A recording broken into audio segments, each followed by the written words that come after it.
கர்த்தருக்கு ஸ்தோத்திரம். சங்கீதம் 50.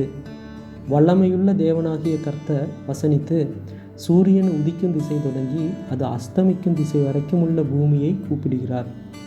பூரண வடிவுள்ள சீயோனிலிருந்து தேவன் பிரகாசிக்கிறார். நம்முடைய தேவன் வருவார், மௌனமாகிறார். அவருக்கு முன் அக்கினி பட்சிக்கும், அவரை சுற்றிலும் மகா புசல் கொந்தளிப்பாயிருக்கும். அவர் தம்முடைய ஜனத்தை நியாயந்தீர்க்க உயர இருக்கும் வானங்களையும் பூமியையும் கூப்பிடுவார்.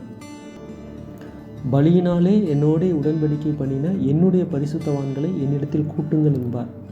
வானங்கள் அவருடைய நீதியை அறிவிக்கும். தேவனே நியாயாதிபதி.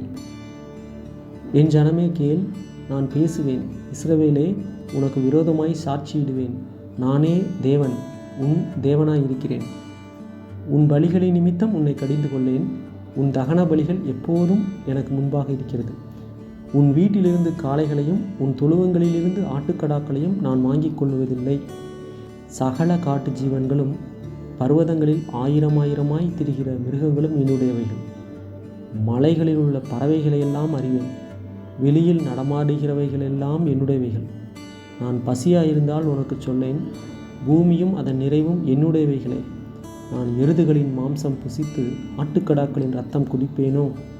நீ தேவனுக்கு ஸ்தோத்திர பலியிட்டு உன்னதமானவருக்கு உன் பொருத்தினைகளை செலுத்தி ஆபத்து காலத்தில் என்னை நோக்கி கூப்பிடு. நான் உன்னை விடுவிப்பேன், நீ என்னை மகிமைப்படுத்துவாய். தேவன் துன்மார்க்கனை நோக்கி, நீ என் பிரமாணங்களை எடுத்துரைக்கவும் என் உடன்படிக்கையை உன் வாயினால் சொல்லவும் உனக்கு என்ன நியாயம் உண்டு? சிச்சையை நீ பகைத்து என் வார்த்தைகளை உனக்கு பின்னாக எரிந்து போடுகிறாய். நீ திருடனை காணும்போது அவனோடு உரிமித்து போகிறாய்.